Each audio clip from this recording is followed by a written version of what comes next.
शिक्षा के क्षेत्र में उत्कृष्ट कार्य करने वाले हिमाचल प्रदेश के 14 शिक्षकों को राज्य स्तरीय पुरस्कार से नवाजा गया है। मंगलवार सुबह शिक्षक दिवस पर राजभवन शिमला में राज्यपाल श्री प्रताप शुक्ल और शिक्षा मंत्री रोहित ठाकुर ने इन शिक्षकों को सम्मानित किया। इस वर्ष राज्य स्तरीय शिक्षक अवार्ड के लिए प्रदेश भर से 40 आवेदन प्राप्त हुए थे, जिन्हें शिक्षा विभाग की राज्य स्तरीय कमेटी ने जाँच के बाद विभिन्न मापदंडों को ध्यान में रखते हुए 13 शिक्षकों के नाम अवार्ड के लिए फाइनल किए। एक नाम आज सुबह ही सूची में शामिल किया गया, यानी कुल 14 शिक्षकों को राज्यपाल ने स्टेट अवार्ड देकर सम्मानित किया।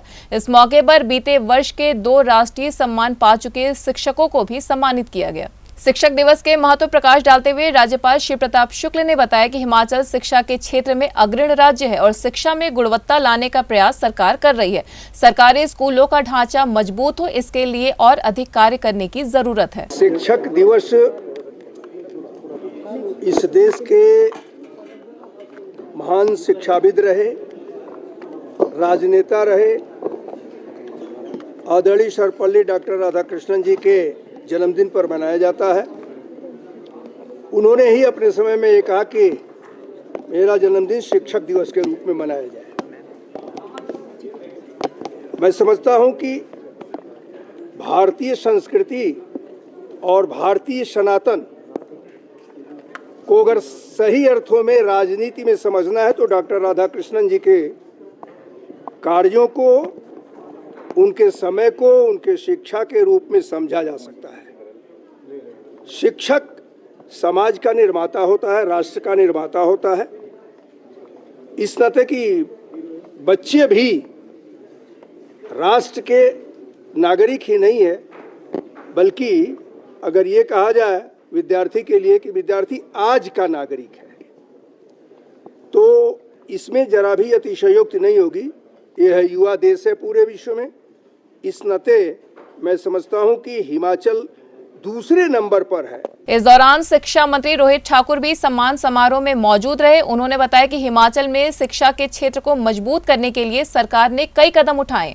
शिक्षकों की भर्ती करने के अलावा कम बच्चों वाले स्कूल बंद किए हैं। सरकारी स्कूलों में कम होती शिक्षकों व बच्चों की संख्या के सवाल पर उन्होंने कहा कि शिक्षा की गुणवत्ता में सुधार करेंगे, जिससे भविष्य में सुधार हो। Quality of education. जी शिक्षकों को सम्मान। हाँ, सर्वप्रथम मैं समस्त प्रदेशवासियों को और विशेषकर जो हमारे शिक्षक हैं उनको शिक्षक दिवस पर उनको हार्दिक बधाई देता हूं।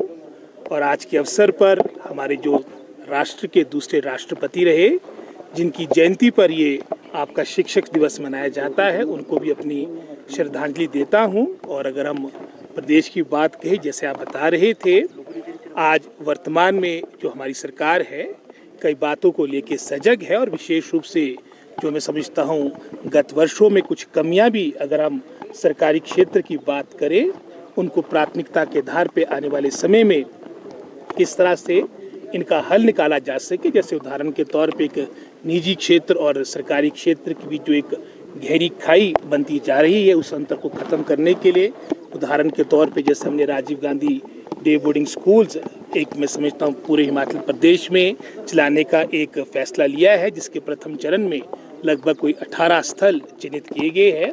ये सारी बातें हैं, आने वाले समय में जो रिक्त पड़े स्थल है चरणबद्ध तरीके से इनको भरा जाए। और अभी तक भी मैं समझता हूँ, जैसे मैंने अपने संबोधन में भी कहा, जो 6 वर्षों से आपके प्रिंसिपल कॉलेज कैडर की आपकी पोस्टें आपकी रुकी पड़ी थी। उधर सम्मान पाने वाले शिक्षकों ने खुशी जाहिर करते हुए बताया कि एक शिक्षक के लिए इससे बेहतर क्या हो सकता है कि शिक्षक दिवस पर उसके उत्कृष्ट कार्य के लिए सम्मान मिले। इन सम्मान पाने वाले शिक्षकों ने स्कूलों में बच्चों के साथ जुड़कर शिक्षा को आगे बढ़ाने के साथ साथ कोरोना काल में लोगों को जागरूक भी किया और बेहतर परिणाम भी लाए। News desk N1 live. मेरा नाम नरेश शर्मा है। मैं मुख्य शिक्षक के रूप में राजकीय प्राथमिक पाठशाला गिरथेड़ी खंड व जिला हमीरपुर में कार्यरत हूँ। बहुत अच्छा लगता है, कभी सोचा नहीं था। पिछले 24 वर्ष से मैं शिक्षा विभाग के लिए अपनी सेवाएं दे रहा हूँ और प्राथमिक शिक्षा से जुड़े रहना मेरे लिए बड़े ही गौरव की बात रही है। बीच में प्रमोशंस भी हुआ था, परंतु मैं प्राथमिक शिक्षा से ही जुड़े रहना जो है मैंने इसको अपने साथ रखा। वर्तमान में मेरी पाठशाला में 190 बच्चे जो शिक्षा ग्रहण कर रहे हैं।